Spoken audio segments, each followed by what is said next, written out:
ఆ బాలికకు 10 ఏళ్లు. ఆమె ఇంటి పక్కనే ఉంటున్నాడు 10వ తరగతి చదువుతున్న బాలుడు. కొన్నాళ్ల క్రితం బాలిక బర్త్డే వేడుకలకు కూడా వెళ్లి కేకు తినిపించాడు. హ్యాపీ బర్త్డే అంటూ విషెస్ కూడా చెప్పాడు. పుట్టినరోజు శుభాకాంక్షలు చెప్పిన అతడే ఆ బాలిక ప్రాణం తీశాడు. అవును, ఒకసారి కాదు, 2 సార్లు కాదు, 21 సార్లు కత్తితో పొడిచి చంపేశాడు. కూకట్పల్లిలో బాలిక సహస్ర మర్డర్ కేసులో బయటపడ్డ సంచలనాలు బిడ్డలున్న ప్రతి తల్లిదండ్రిని కలవరానికి గురిచేస్తోంది. అతను 10th క్లాస్ విద్యార్థి. తరగతి గదిలో పాఠాలు నేర్చుకోవలసిన పిల్లోడు పక్కదారి పట్టాడు. స్మార్ట్ ఫోన్లో నిత్యం గడిపాడు. పుస్తకాలతో కుస్తీ పట్టాల్సిన వయసులో క్రైమ్ థ్రిల్లర్ వెబ్ సిరీస్లు, క్రైమ్ కంటెంట్ చూశాడు. అలా చూసి చూసి కరుడుగట్టిన నేరస్తుడి కంటే మిన్నగా నేరాలోచన చేశాడు. అసలు పోలీసులు ఊహించనంత స్కెచ్ వేశాడు. బాలుడి క్రైమ్ స్టోరీలో ట్విస్ట్లను చూసి పోలీసులే షాక్ అయ్యారు. కొన్ని రోజులుగా తెలుగు రాష్ట్రాల్లో సంచలనంగా మారిన కూకట్పల్లి 10 ఏళ్ల బాలిక సహస్ర మర్డర్ కేసు మిస్టరీ వీడింది. ఇంటి పక్కనే ఉండే 10th విద్యార్థే సహస్రను చంపాడన్న నిజం బయటపడింది. కేవలం బాలిక సోదరుడి వద్ద ఉన్న ఖరీదైన బ్యాట్ నచ్చడం, అది దొంగిలించేందుకు వచ్చి సహస్ర కంటపడ్డాడు. అంతే, తన నేరం ఎక్కడ బయటపడుతుందోనని వెంట తెచ్చుకున్న కత్తితో సహస్రను చంపేశాడు. చదివేది 10వ తరగతే అయినా ఆ విద్యార్థి ఆషామాషిగా చోరీకి వెళ్లలేదు. పక్కా స్క్రిప్ట్ రాసుకుని మరీ బ్యాట్ కోసం బాలిక ఇంట్లోకి వెళ్లాడు.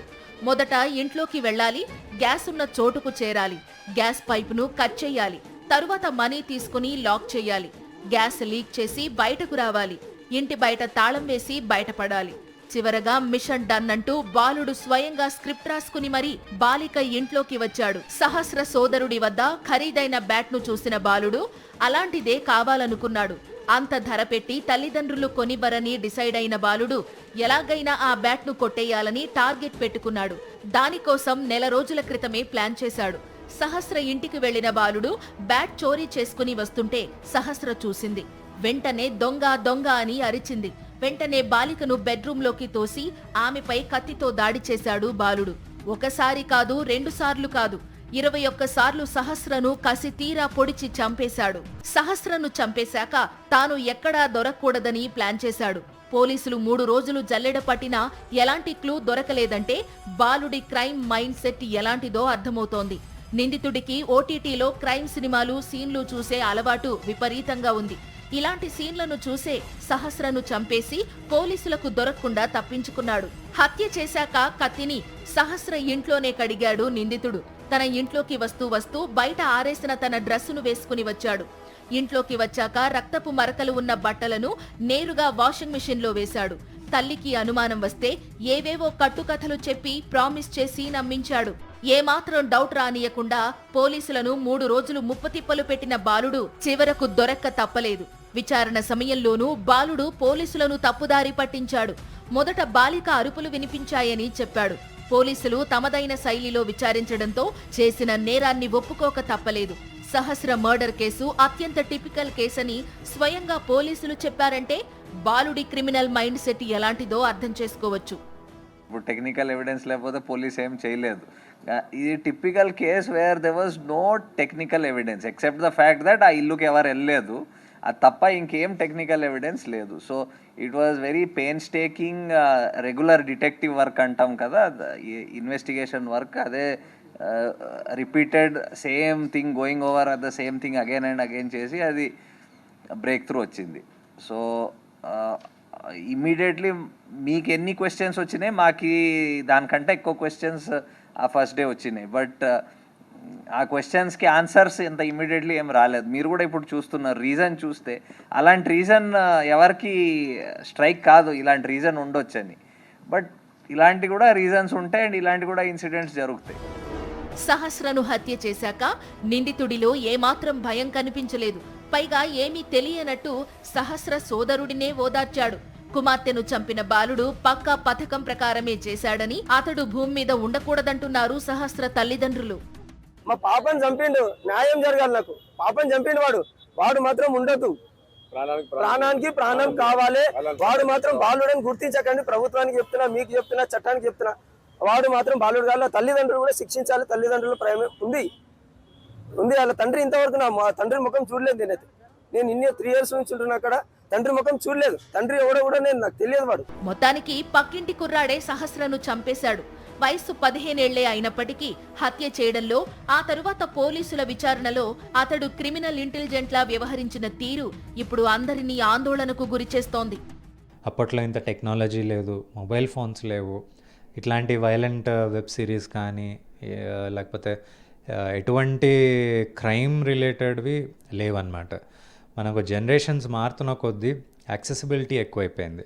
అంటే ఫోన్లో ఒక టెలిగ్రామ్ యాప్ ఓపెన్ చేసినాక డౌన్లోడ్ చేసుకొని చూస్తున్నారు, లేకపోతే నెట్ఫ్లిక్స్ సబ్స్క్రిప్షన్ తీసుకొని చూస్తున్నారు.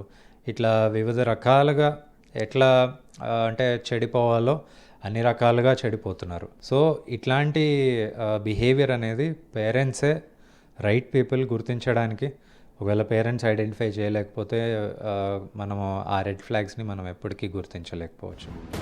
ఈ ఘటనతో ఎవరిని నమ్మాలో ఎవరిని నమ్మకూడదో తెలియడం లేదంటున్నారు పేరెంట్స్. పిల్లలను స్కూల్కనో, ఆడుకునేందుకనో, లేదంటే మరో పనికనో బయటకు పంపించాలంటేనే భయపడాల్సిన పరిస్థితి నెలకొంది. పాపం సహస్ర అన్యాయంగా బలైపోయింది. ఏ పాపం తెలియదు. 10 ఏళ్ల బాలికను ఓ కిరాతకుడు పొట్టన పెట్టుకున్న తీరుతో యావత్ సమాజం ఉలిక్కి పడింది. 10వ తరగతి చదివే పిల్లోడి మెదడులో ఇంతటి క్రిమినల్ ఆలోచనలు ఉంటాయా అని ప్రతి పేరెంట్ ఆందోళన చెందుతున్నారు. సహస్ర హత్య కన్నవారికే కాదు, ప్రతి తల్లిదండ్రిని భయాందోళనకు గురి చేస్తోంది. ఇంతటి నేర ప్రవృత్తి ఎక్కడి నుంచొచ్చింది?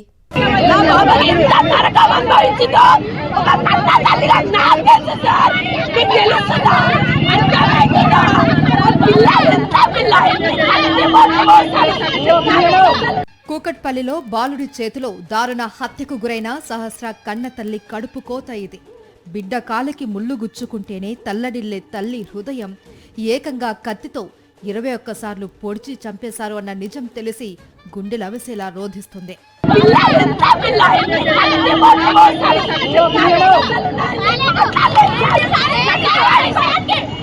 అమ్మా నాన్నలు, సోదరుడు, ఇదే సహస్ర ప్రపంచం.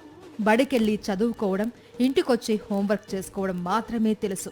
తాము ఉంటున్న వీధిలో కొద్ది మందికి మాత్రమే తెలిసిన సహస్ర దారుణ హత్యకు గురవడం 2 తెలుగు రాష్ట్రాల్లోనే సంచలనంగా మారింది. సహస్ర కుటుంబానికి ఎవరితోనూ గొడవల్లేవు. తల్లిదండ్రులు ఎవరినీ పల్లెత్తు మాట కూడా అనరు. తన బిడ్డను చంపిన నిందితుణ్ణి కూడా అలాగే చంపేయాలి అని అంటున్నారు సహస్ర తల్లిదండ్రులు. మా డిమాండ్ ఏంటి? వాడు చావాలి. నా పాప ఎలా చచ్చిందో అలా చావాలండి. ప్రపంచానికి చూపియండి. మీరు ఆడు చచ్చాడు అని మన చూపియండి. నా ముంగట చంపండి, మా ముందు చంపండి, టీవీలో అందరి ముందు చంపండి. అదే డిమాండ్ చేసేది. డిమాండ్ చేయడానికి ఏం లేదు ఇక్కడ. ఏముంటుంది చెప్పండి? ఒక తల్లి ఆవేదన ఏముంటుంది చెప్పండి? ఒక 1 అవర్లో ఒక మంచి పిల్ల మీరు చూసుంటారు. ఏం ప్రాబ్లం ఉందండి ఆ పిల్లకి చెప్పండి? నేను ఎందుకు డిమాండ్ చేయకూడదు? ఏం ప్రాబ్లం ఉంది ఆ పిల్ల? నా పిల్లకి ఏమైనా తక్కువ చేశాను?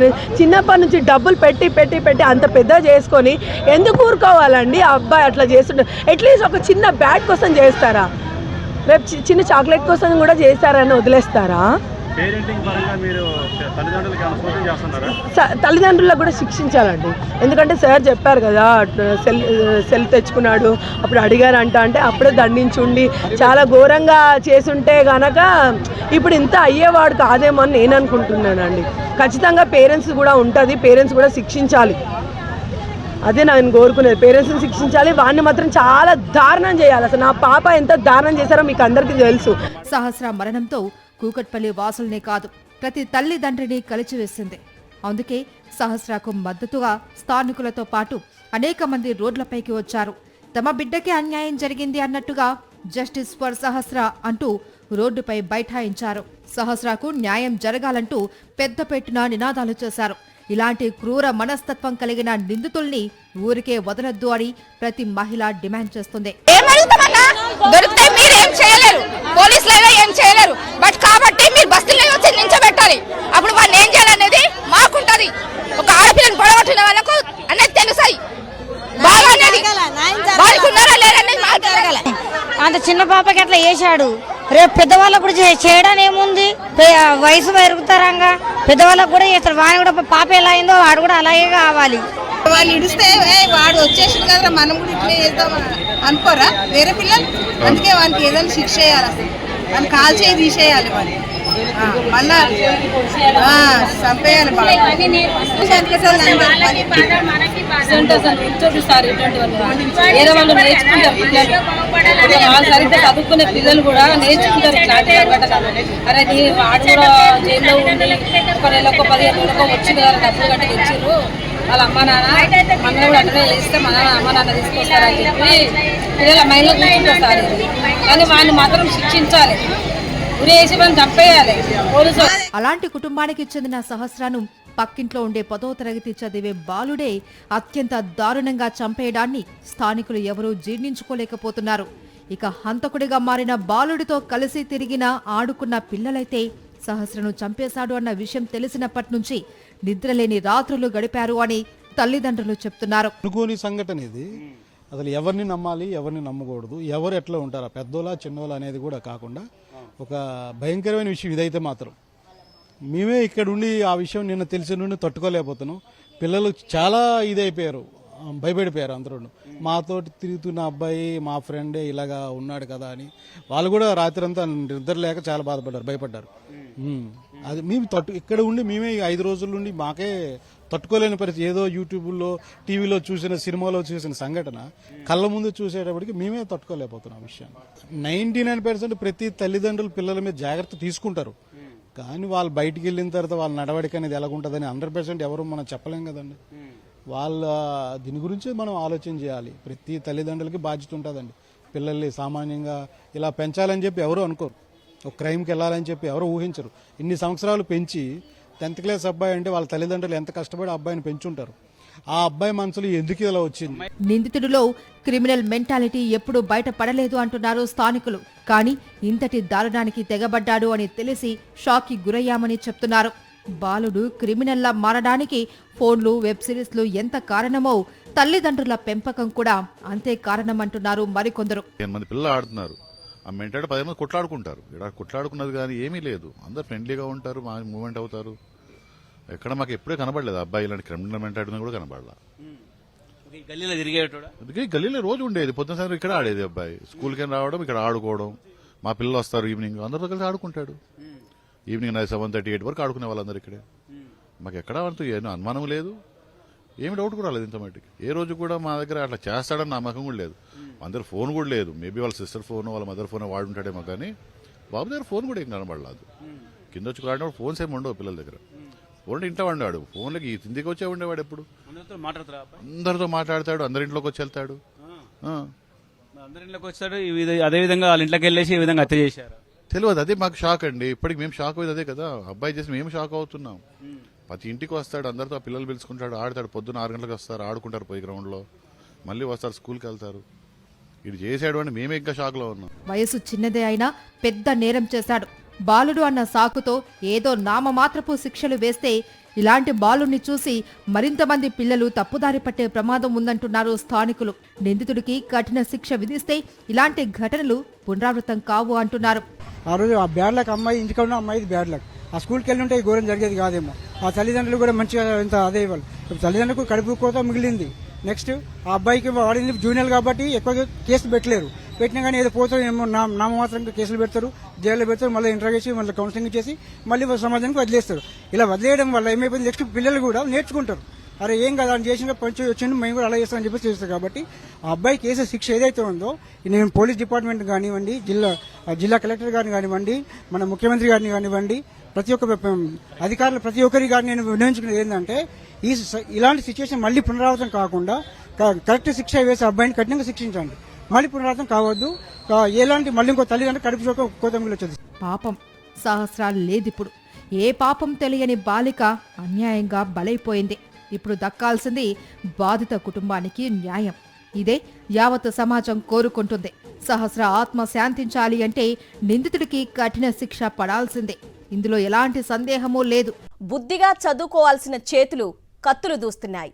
పాఠాలు నేర్చుకోవాల్సిన వయసులో రక్త చరిత్ర రాస్తున్నారు. భావి భారత పౌరులుగా మారాల్సిన విద్యార్థుల్లో కొందరు కరుడుగట్టిన నేరస్తులుగా మారిపోతున్నారు. కారణం స్మార్ట్ ఫోన్. పుస్తకాలను తిరగేయాల్సిన కొందరు విద్యార్థులు వెబ్ సిరీస్లను వల్లవేస్తున్నారు. విజ్ఞానం కోసం వినియోగించాల్సిన ఇంటర్నెట్తో తప్పటడుగులు వేస్తున్నారు. కూకట్పల్లిలో బాలికను ఓ 10th క్లాసు విద్యార్థి చేసిన హత్య తీరే అందుకు బెస్ట్ ఎగ్జాంపుల్. వయసు చిన్నదే అయినా అతని నేర మనస్తత్వం కరుడుగట్టిన క్రిమినల్ కన్నా మించిపోయింది. ఇప్పుడంతా స్మార్ట్ ఫోన్ యుగం. సినిమా చూడాలన్నా, ఆకలి తీరాలన్నా, ఆరోగ్యం బాగాలేకపోయినా, ప్రయాణం చేయాలన్నా అన్నింటికీ సెల్ ఫోన్. అవసరం ఏదైనా, సందేహం ఎంతటిదైనా తీర్చేది సెల్ ఫోనే. ఇదంతా టెక్నాలజీ తెచ్చిన విప్లవం. స్మార్ట్ ఫోన్ రాకతో మనిషి జీవన విధానమే మారిపోయింది. కూర్చున్న చోటి నుంచి అన్నింటినీ పొందుతున్నాడు. మునుపటి కన్నా మరింత సౌకర్యంగా మారిపోయింది మనిషి జీవనం. టెక్నాలజీ తెచ్చిన మంచి ఎంతో, చెడు కూడా అంతే ఉంటోంది. అవును, ఇంటర్నెట్ అందుబాటులోకి వచ్చాక ఎవరి చేతిలో చూసినా ఇప్పుడు స్మార్ట్ ఫోన్ కనిపిస్తోంది. ఇన్స్టాగ్రామ్ లేని స్మార్ట్ ఫోన్ ఉండదు. చిన్న పెద్ద తేడా లేదు. కుర్రకారైతే రీల్స్ మాయలో పడి ప్రాణాల మీదకు తెచ్చుకుంటున్న ఘటనలెన్నో. అరచేతిలోకే ప్రపంచం వచ్చి చేరడంతో అశ్లీలానికి దగ్గరవుతున్న వారెందరో ఉన్నారు. సెన్సార్ లేని వెబ్ సిరీస్, ఓటీటీ ప్లాట్ఫామ్స్ తోడయ్యాయి. ఇలా ఒక్కటేమిటి, చెప్పుకుంటూ పోతే ఎన్నెన్నో. విజ్ఞానం, వినోదం కోసం వినియోగించాల్సిన స్మార్ట్ ఫోన్లే నేటి యువత పెడధోరణి పట్టేందుకు కారణమవుతున్నాయి. పెరుగుతున్న సెల్ ఫోన్ వినియోగం పిల్లల మీద తీవ్రంగా ప్రభావం చూపుతోంది. కొన్నేళ్ల క్రితం చందమామను చూపి భోజనం తినిపించే తల్లులు ప్రస్తుతం స్మార్ట్ ఫోన్లను చూపిస్తున్నారు. ఇక చదువు పేరుతో స్మార్ట్ ఫోన్ వినియోగానికి అలవాటైన పిల్లలు, యువతీ యువకులు వాటికి పూర్తిగా బానిసలవుతున్నారు. చుట్టూ ఉండే సమాజానికి మరింత దూరమవుతున్నారు. ఫ్యామిలీ మెంబర్లు, బంధువులు, స్నేహితులను కలిసి మాట్లాడే పరిస్థితి అనేదే కనిపించడం లేదు.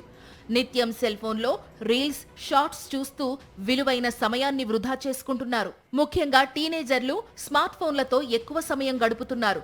అనేక సర్వేల్లోనూ ఇదే తేలింది. కొందరు అర్ధరాత్రులు సైతం 4-5 గంటలకు పైగా స్మార్ట్ ఫోన్నే వాడుతున్నారు. విద్యార్థులు దారి తప్పుతున్న ఘటనల్లో సెల్ ఫోన్ పాత్ర కీలకంగా ఉంటోంది. 10వ తరగతి కంటే కింది స్థాయి విద్యార్థులు సైతం నేడు స్మార్ట్ ఫోన్ విచ్చలవిడిగా వినియోగిస్తున్నారు. ఆన్లైన్ ఆటలతో మొదలై మెల్లమెల్లగా వారిని అశ్లీల చిత్రాల వైపు ఆకర్షిస్తోంది. తరువాత చదువు అటకెక్కి చెడుదారి వైపు నడిపిస్తోంది. ఇవేమీ పట్టించుకోని తల్లిదండ్రులు తమ కుమార్తె, కుమారుడు బాగానే చదువుతున్నారని భావిస్తున్నారు. గంజాయి, డ్రగ్స్, మద్యం ఇవే కాదు, డిజిటల్ రూపంలోనూ వ్యసనం యువతను వెంటాడుతోంది. సెల్ ఫోన్ వాడకం సమయాన్ని, వివేకాన్ని, ఆరోగ్యాన్ని, విచక్షణను కబళించేస్తోంది. కాలక్షేపం, కమ్యూనికేషన్ల దశ దాటి క్రమంగా ఇదో దుర్వ్యసనంగా మారుతోంది. సెల్ ఫోన్ బారిన పడిన యువత పూర్తిగా అదుపు తప్పుతున్నారు.